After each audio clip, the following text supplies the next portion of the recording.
एक माँ जिसने अपने बेटे के लिए पूरी जिंदगी कुर्बान कर दी, लेकिन बेटे की शादी के बाद उसके साथ जो हुआ वह दिल तोड़ देने वाला है। बिहार के एक छोटे से शहर में रहने वाली सरस्वती देवी की पूरी दुनिया उनका इकलौता बेटा अमित था। सरस्वती देवी की जिंदगी आसान नहीं थी। जब अमित केवल 5 साल का था तभी उसके पिता की अचानक मृत्यु हो गई। उस दिन के बाद से ही सरस्वती देवी ने तय कर लिया था कि चाहे कितनी भी मुश्किल क्यों ना आए, वह अपने बेटे को एक अच्छा इंसान बनाकर ही रहेगी। पति के जाने के बाद घर चलाना आसान नहीं था। सरस्वती देवी ने सिलाई का काम शुरू कर दिया। दिन भर दूसरों के कपड़े सिलती और रात में थक कर भी बेटे के साथ बैठकर उसका होमवर्क करवाती। कई बार ऐसा भी होता कि घर में पैसे कम पड़ जाते, तब वह खुद आधा पेट खाकर भी बेटे को पूरा खाना खिलाती। अमित अक्सर पूछता, माँ आप इतना काम क्यों करती हो? सरस्वती देवी मुस्कुरा कर कहती, ताकि मेरा बेटा बड़ा होकर एक अच्छा इंसान बने। उनकी दुनिया बस उसी छोटे से बच्चे में बसती थी। समय बीतता गया, अमित बड़ा हुआ और पढ़ाई में बहुत अच्छा निकला। उसकी मेहनत और माँ की दुआओं का फल मिला और उसे शहर की एक बड़ी कंपनी में नौकरी मिल गई। जब अमित की पहली तनख्वाह आई तो उसने माँ के हाथों में पैसे रखकर कहा, माँ अब आपको काम करने की ज़रूरत नहीं है, अब मैं संभाल लूँगा। सरस्वती देवी की आंखों में खुशी के आंसू आ गए। उन्हें लगा कि अब उनकी मेहनत सफल हो गई। कुछ साल बाद अमित की शादी की बात चली। सरस्वती देवी ने बड़े प्यार से अपने बेटे की शादी की तैयारी शुरू की। वह चाहती थी कि बहू घर में आए तो उसे कभी यह महसूस ना हो कि यह उसका घर नहीं है। आखिरकार अमित की शादी निशा नाम की एक पढ़ी लिखी लड़की से हो गई। शुरुआत में सब कुछ अच्छा था, पर घर में खुशियां थी, हंसी थी और रौनक थी। लेकिन धीरे धीरे चीज़ें बदलने लगी।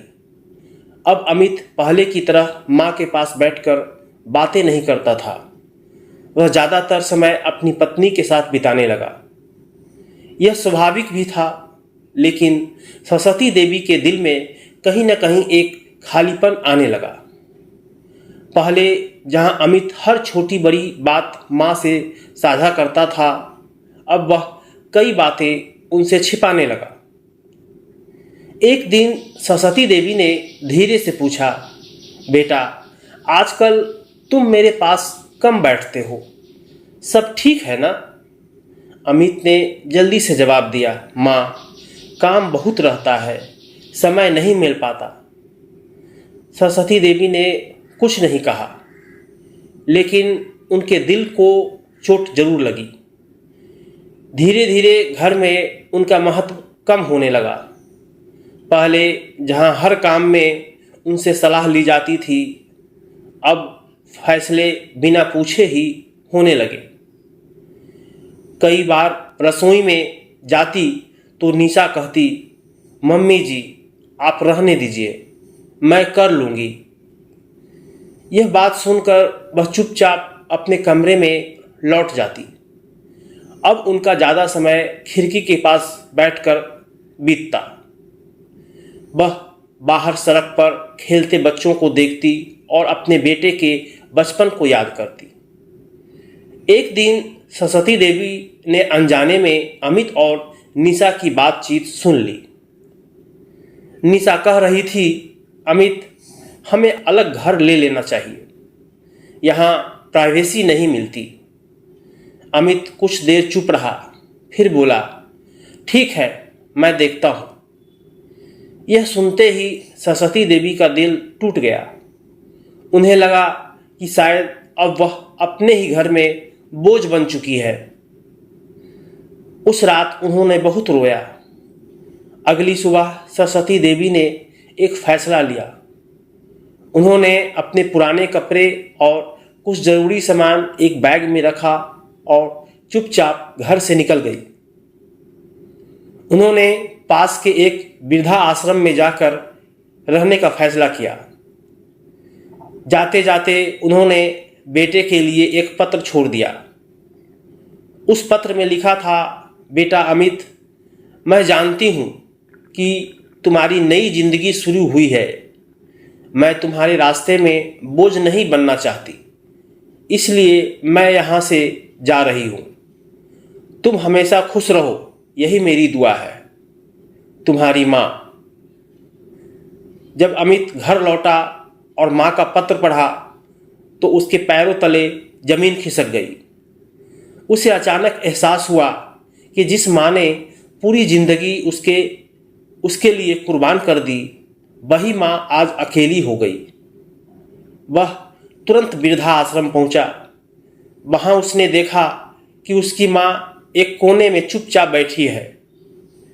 अमित दौड़कर उनके पास गया और उनके पैरों में गिर पड़ा।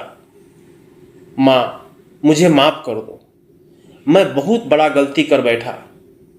सरस्वती देवी की आंखों में आंसू बहने लगे।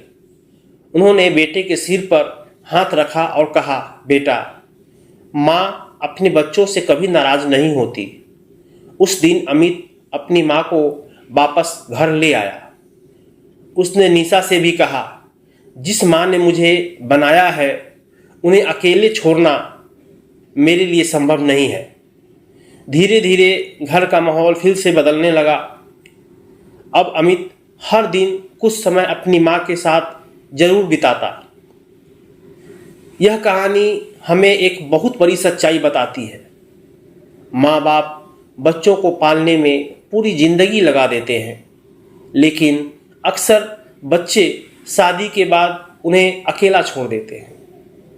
हमें यह कभी नहीं भूलना चाहिए कि जिस माँ ने हमें चलना सिखाया, उसे जीवन के आखिरी समय में अकेला नहीं छोड़ना चाहिए, क्योंकि माँ का प्यार दुनिया की सबसे अनमोल चीज़ है और अगर वह साथ है तो ज़िंदगी में हर खुशी अपने आप मिल जाती है। यह heart touching emotional Hindi story हमें यह सिखाती है कि माता पिता का प्यार दुनिया में सबसे अनमोल होता है और हमें कभी उन्हें अकेला महसूस नहीं होने देना चाहिए। अगर आपको इमोशनल, मोटिवेशनल और हार्ट टचिंग हिंदी स्टोरीज पसंद है तो वीडियो को लाइक, शेयर और चैनल सब्सक्राइब जरूर करें।